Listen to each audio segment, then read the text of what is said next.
See, this is ridiculous. There is a systematic move in the last few years to denigrate, to demonize the minorities of India. That is a kind of a way to defocus from the reality, defocus from the fact that we are providing quality education, allowing vast sections of the society to be at par with what one would call those who controlled the power, the money, the resources of this country. And they are doing it in a typically fascist way. They want to divide and rule people, so they use one group of tribals or Adivasis to go against another group, the group that has embraced Christianity and for perhaps hundreds of years, even pre-independence. And that is a game plan of anyone who wants to try to make gains on divide and rule. Anyone who stands up for their identity, their specificity, their indigenous, because those who are trying to control us are afraid of the indigenous people. It is about the bulldozing policy of this government. They are very selective in their targeting. They will target Muslim minority areas, they will target madrasas and so on. It is a very systematic way of demonizing, as I said earlier, of denigrating, of dividing the whole country on we against them. And that is sad. These divide and rule tactics of this current regime will be bound to fail. Why are people in Manipur still being killed? Why are they being bashed up? Why are false cases happening against Christians constantly?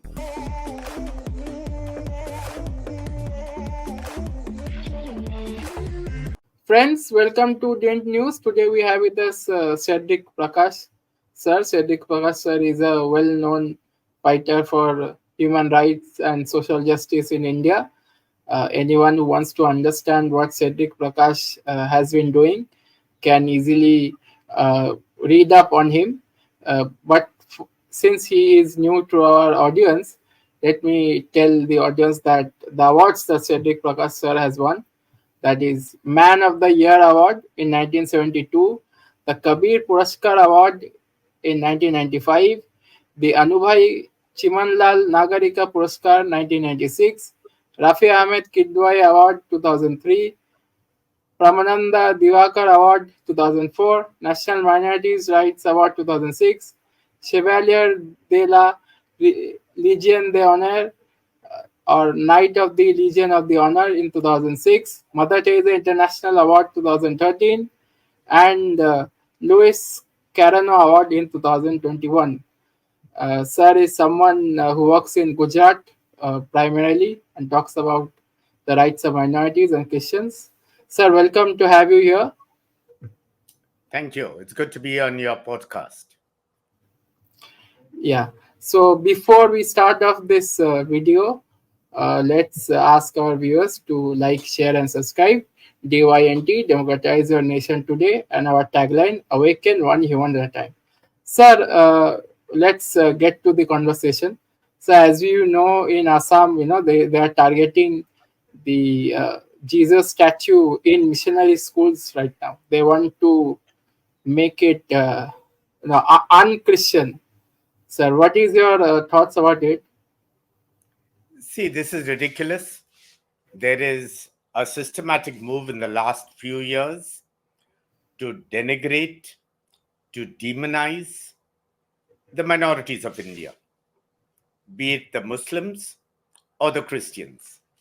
And now suddenly in Assam, you begin, literally kind of having an order that you cannot put the pictures or the statues of Jesus or of Christians in the school, and those who are sisters and fathers who belong to religious congregations, who are priests, cannot wear a religious habit. I think this goes against the grain of the minority rights in India. We are not forcing any religion on the children. But we have a specificity, we have a difference. All are welcome. And as you know, for the last many years, all our schools, the Christian schools in India, cater to 80 or 90% of the people who are Hindus of the country. And I think this needs to be seen in perspective. And what is happening in Assam today is not acceptable on any count. So what you just said about the religious sociology, among that, I think majority would be Dalit and Bahujan.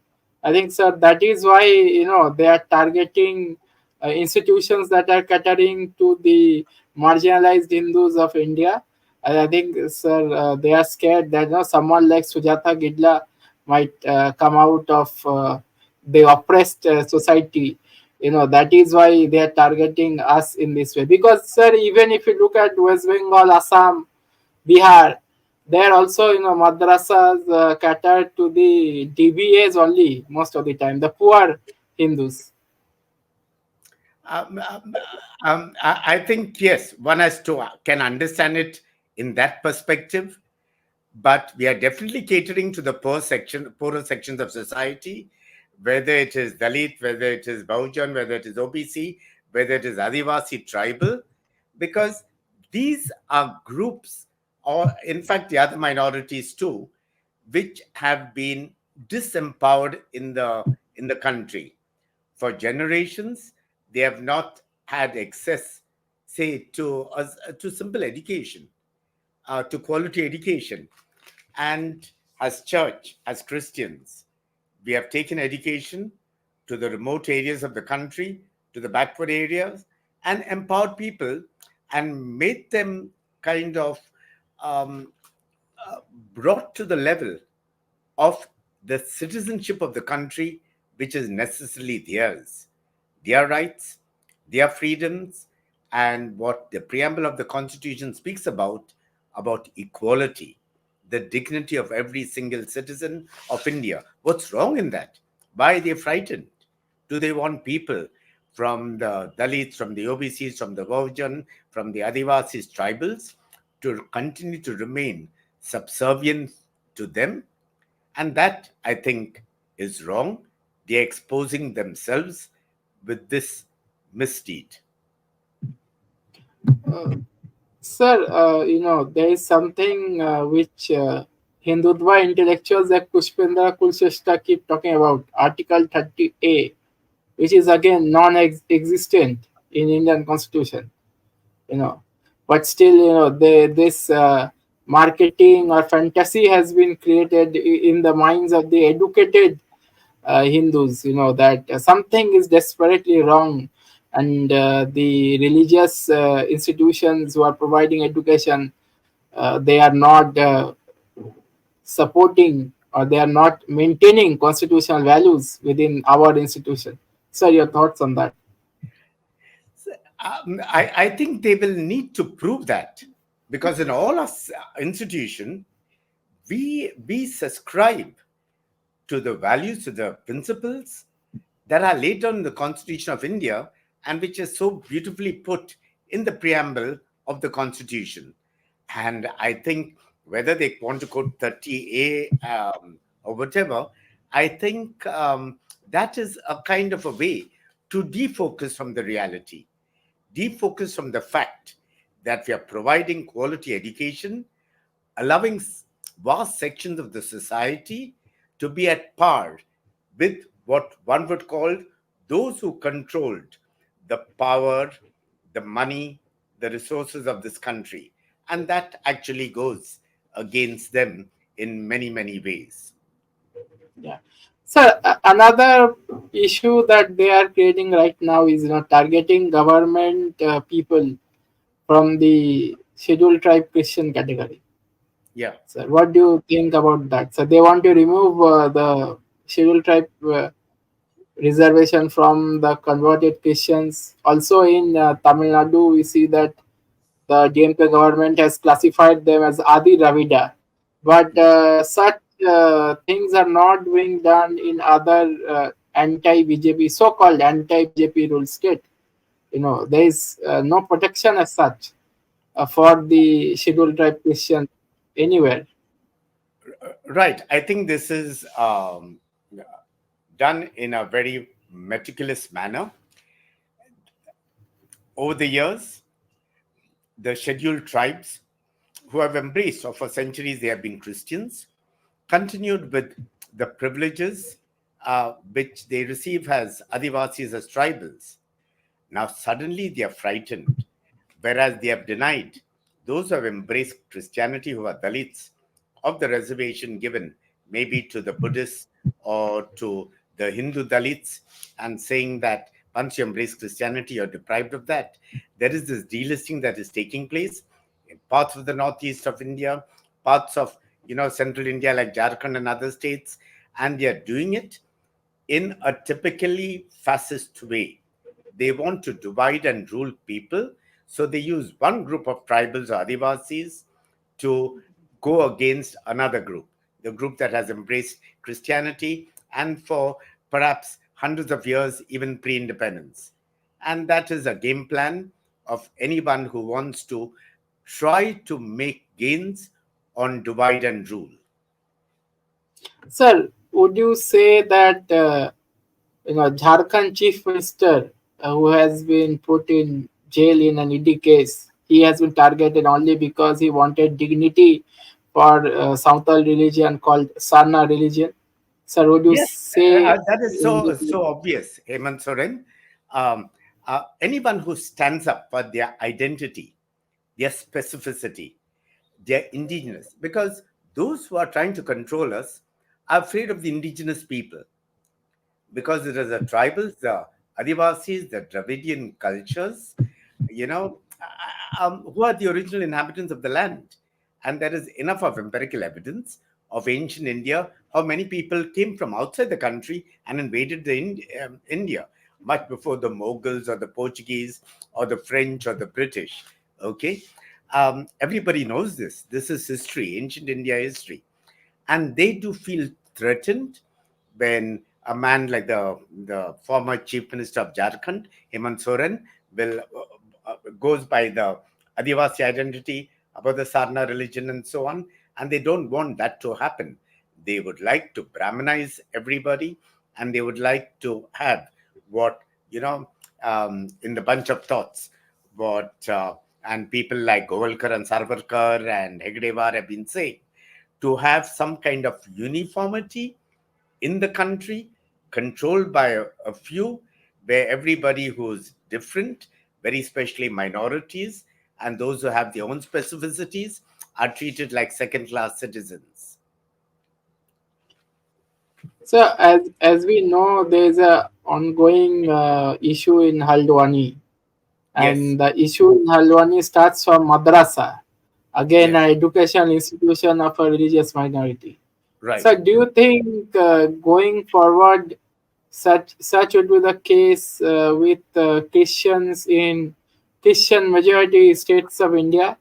Because in Madhya Pradesh, Chhattisgarh, and Manipur, we see Christian education institutes and the target. I think somewhere they did forcibly did Saraswati Puja. I think last time around, somewhere in Yes, central India. right. So your thoughts about how we can negotiate with this Hindu nationalism that is rising like a fire. Yeah. So I think it is unfortunate what is happening today in in um, in parts of India like Haldwani, where already five people have been killed and so on. It is about the bulldozing policy of this government. They are very selective in their targeting. They will target Muslim minority areas, they will target madrasas and so on and so on. And then they try to twist and turn and make it an issue, otherwise. And very often, those who are the victims, as we have seen just now, whether it is Noah in Haryana and so on, they become the perpetrators. And the game plan is very clear. Wherever there are Christians in fairly large numbers, they will target those areas, as we have seen in Manipur, targeting the Kuki population, the mightiest who are Christians and so on. It is a very systematic way of demonizing, as I said earlier, of denigrating, of dividing the whole country on we against them. And that is sad. These divide and rule tactics of this current regime will be bound to fail. Sir, you have been very critical of the Christian outreach program that Prime Minister Modi did, and many Christian faces, religious clergy, even went and supported. I think one television anchor or television cable television guy, who has invested in Christian television, they also support Modi right now. Sir, you are very critical. Sir, why are you so critical about this, and why the larger Christian society has not been able to understand the genocidal tactics that have been happening, especially regarding uh, Manipur, Madhya Pradesh, Chhattisgarh? So Yeah, why I is think there it's such uh, dissonance within the Christian society? yeah. So I think we have to look at things from different angles, different perspectives. As I've said right at the beginning, when the prime minister invited these select group of Christians, he did not invite anybody and every day from all over the country. It's a very, very selective gathering that he wanted to come. It's not every day that anybody gets an invite from the prime minister or the president of the country to come and have a party or whatever with him. But the point is to do it on Christmas Day. Okay, suppose there was um, a different belonging to a different religion, and he calls people from another religion to come for the day. I'm saying this is not done, this is not sensitive, and he could have called them on another day. Fine, they found it duty bound to go since the prime minister is inviting, and definitely have no quarrel about that. But the point is, even if they had gone, could they have not said that Christmas is a day of peace, of joy, of brotherhood, what is said in our constitution, fraternity? And many of the Christians in the country are not able to celebrate Christmas today. And could you, Mr. Prime Minister, look into this? Why are people in Manipur still being killed? Why are they being bashed up? Why are false cases happening against Christians constantly? They could have said it in a gentlemanly way. In fact, they paid no regard to what was happening to the Christians or the other minorities of the country. And I think that is serious. And in fact, a lot of the Christians in India are frightened people, um, um, because we have not been interfering too much in what is called mainstream politics or whatever it is. We have been minding our own business. We have been doing a lot of charitable works, running hospitals, outreach programs, running our schools, running social welfare centers, helping the poorest of the poor. And most of the people feel that once we start getting targeted, as it's so obvious, we, not we, the poor people, those who really need our help, will be the biggest sufferers. And that is why a good section of the Christian community, unfortunately, remains silent.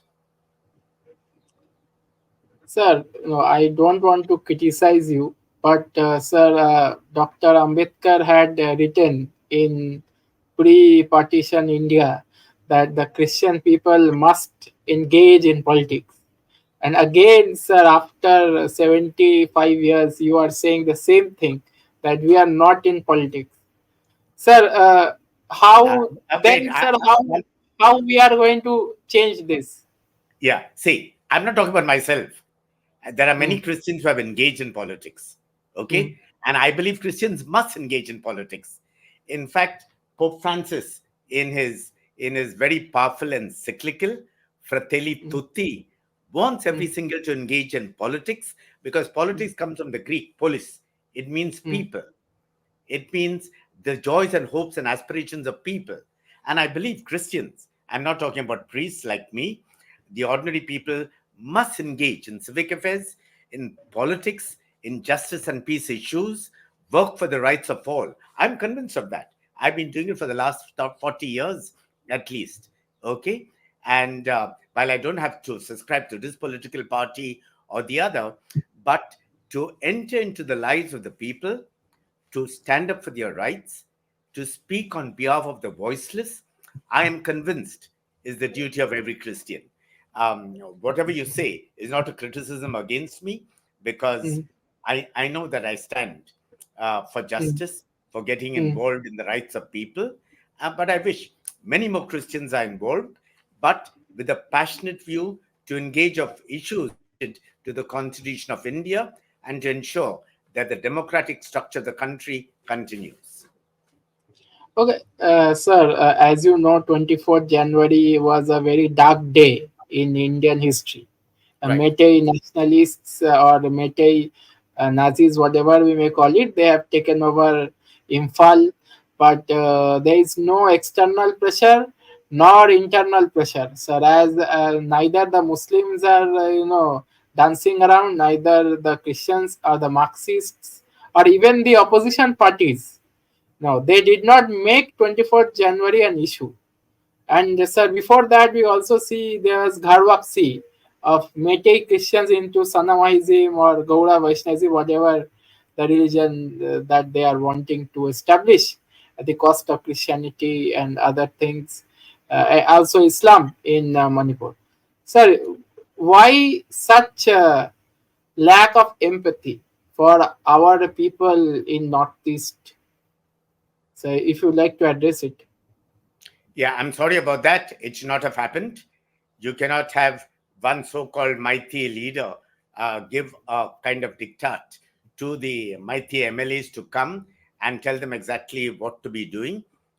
This is unconstitutional, and he should have been booked. He should have been booked long ago for his hate speech. He has given public things, and he has said some of the most derogatory things against the cookies.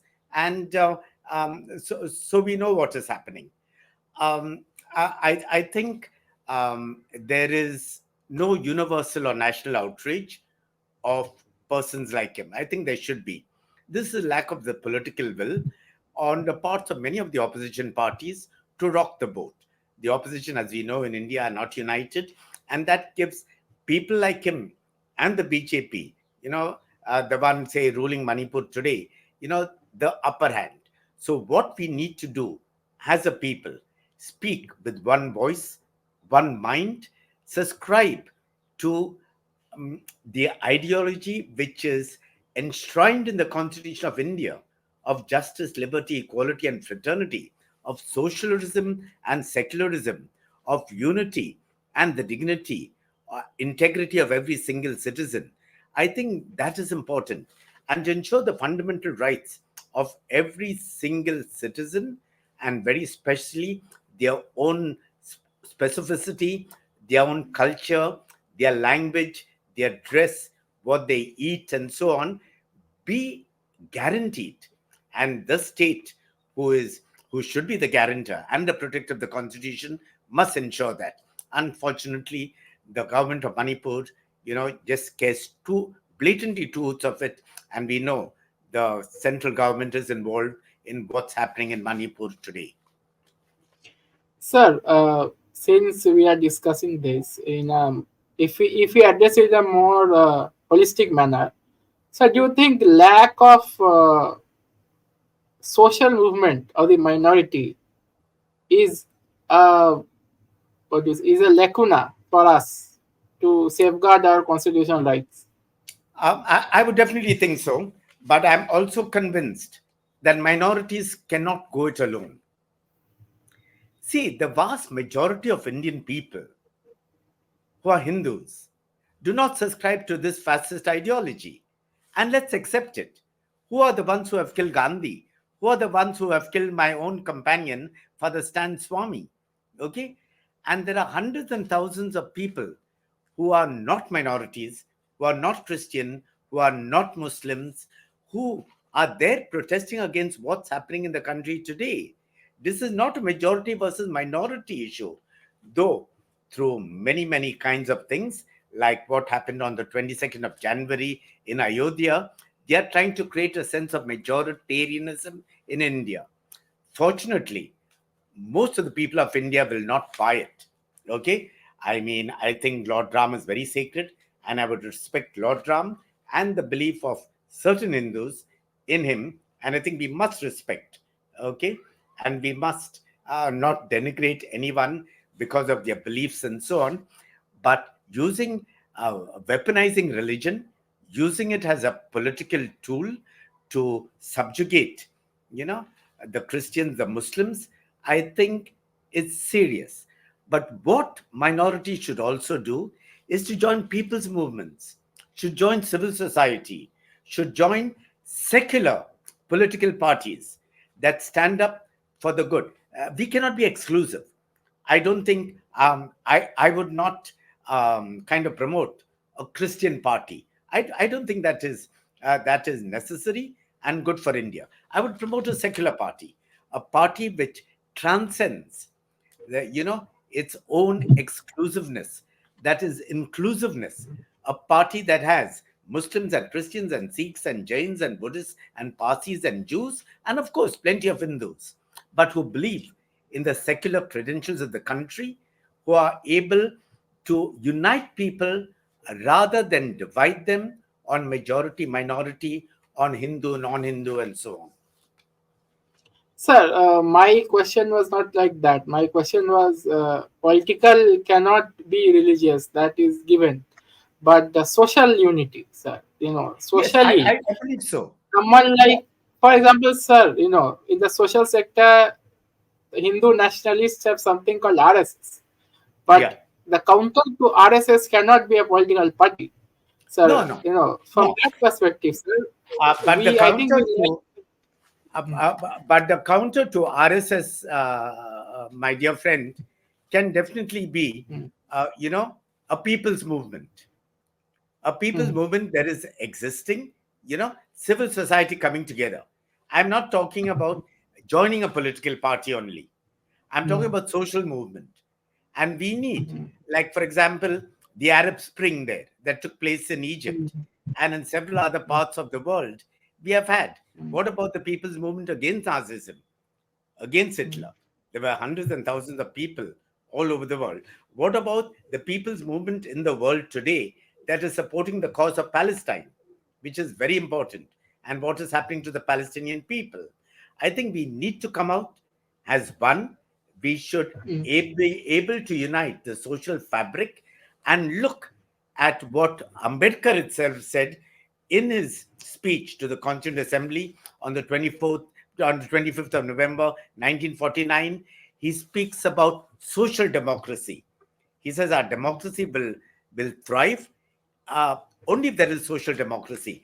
Democracy at the base, at the Gram Swaraj kind of level, at the Panchayati Raj level. And when we are able to respect each other for the worth of the person, and we work together towards the building up of a more humane, just, and equitable society. And I agree with you on that. I'm not talking about mm, joining political parties, but we need to have social cohesion. We need to work together as one people, of a great country with our own cultural differences. Let's mm. appreciate and accept them. Okay, sir. One more question is a burning issue right now for the Muslims, that is UCC. Yeah. But how UCC can impact other religious minorities like the Christians, that is something not in the discourse. Sir, your comments on it. Yeah. Now, see, the Uniform Civil Code came also in the Constituent Assembly. Now, there is an article in today's Indian Express by one Veena Agarwal, a very flawed code, and she very speaks about clearly speaks about the Hindu Succession Amendment Act and so on. Now, when we're talking about the Uniform Civil Code, we are looking at issues also related to succession, uh, Mm, who inherits the property, who has the rights in the family, and so on. So why are you not talking about the Hindu undivided family? Why are you mm, saying that we will not talk about the tribals, the Adivasis at this juncture? How can you have a uniform civil code when you leave out vast sections of the population? So this code, which has brought by the Uttarakhand Assembly, and it is being flaunted by the BJP as ideal, is severely flawed. It is unconstitutional. It is discriminatory. It is targeting Muslims and Christians in a very clear and specific way, because mm, every religion has its own specificity, including the Hindus. Okay, mm, so let them come with a white paper, and to say mm, what are going to be the key elements, and whether mm, every single Indian citizen is going to mm, come under this code or not, or is it mm, going to be one Hindu code, which has nothing to do with a secular code, is going mm, to envelop all the minorities, and whether after that uniform civil code is put into practice, whether those who are Muslims and Christians will be part of the succession or inherited inheriting rights of the Hindus. I'm saying it's a divide and rule. It's a ploy. It's an election strategy, and I think it needs to be challenged because there are constitutional flaws in it. And I think whether it is the Sharia, whether it is the canon law, and so on, we have to get, because we haven't to look even at the Uniform Civil Code as something that is merely uh, anti-Muslim or anti-Christian. It is discriminatory, but we have to look at it. What is the white paper, first of all, of the Uniform Civil Code, and whether it encompasses every single citizen of India in inheritance rights, in the whole marriage, the customs, birth, death practices, cultural practice, whatever. Uh, Uniformity in India, when we are such a diverse nation and where pluralism is our key wealth, I think this is absolutely ridiculous. And the faster it gets out of our anvil, the better it is. Okay, sir, you have touched very important points here. And since you are trying to play diplomatically, let me No, bring no, no, one I'm not facet. diplomatic. Yeah. So let me just bring one facet. So there is something called iddat for Muslim women, divorced Muslim women who would like to marry. For 89 days, they can't marry anyone. Yeah. This is not the practice which is problematic. Still, the UCC that one the Uttarakhand wants to bring, Yeah. there they're targeting iddat. Sir, Yes. somewhere down the line, it is, as you rightly pointed out, sir, is it Brahmanization or Hindutva in the name of secularism or uniformity, as you rightly pointed out? So Yeah. it is like that. We are Yeah. It going is towards a that. Brahmanization. I'm not saying, I'm saying they're targeting Muslims and Christians. Okay. But first they have to come out with a white paper. Sir, This can is I what say I'm asking. something? Sir, please, Sorry? can I say Yeah. something? Sir, you talked about Palestine, but sir, we are to now Palestinians ourselves. Okay. Sir, this is ethnic democracy, Hindu, Hindustan, as the Israeli sociologist Samuel Sunga had written. Sir, they and India is right now pink washed also. Article 377 is gone. So, Yeah. sir, we are becoming Israeli like. Sir, this is so. So, why is our people? I understand the sympathies for Palestinians, but sir, we are becoming Palestinians ourselves 24/7. So, how do we make our people understand? Sir, your parting thoughts on this? So the first thing is, I'm very clear. We have to speak truth and speak truth to power. We have to engage with civil society. We have to be more inclusive. I have to work with my other friends who come from different faiths, different cultural backgrounds, different mentalities, and so on. I need to dialogue at the grassroots level. I need to be able to write, take a stand, to be visible and vocal. just being silent, and as many Christians advise Christians, pray, pray, God will be with us. God does not support those who do not help themselves. Sir, that Then is we the need, issue with Muslims also. yeah, Sir, that is the issue with Muslims also, sir. yes. Only So pray. this is an escapism. But how do we promote what you call constitutional freedoms? How do we ensure that the democratic space which has been taken away from us is retained, and we say no? And I sincerely believe that we as Indians, we the citizens, we the people of India, the first words of our preamble, okay, need to take a visible and vocal stand, okay, either in writing, either in physical. We cannot remain quiet. We cannot say be bulldozed.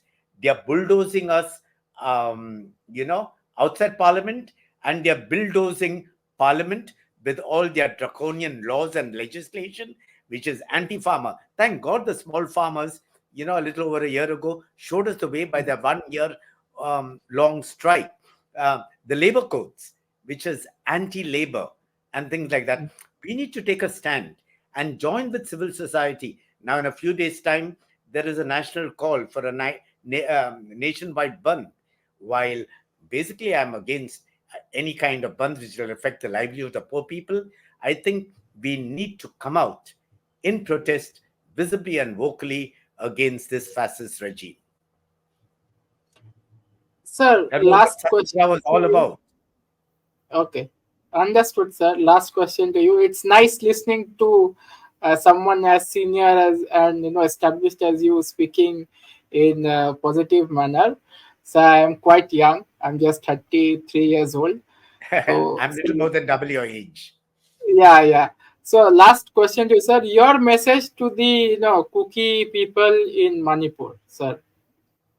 Yeah, I've been to Manipur several times. I did a consultation for a group some years ago, when there was the other type of violence, not now.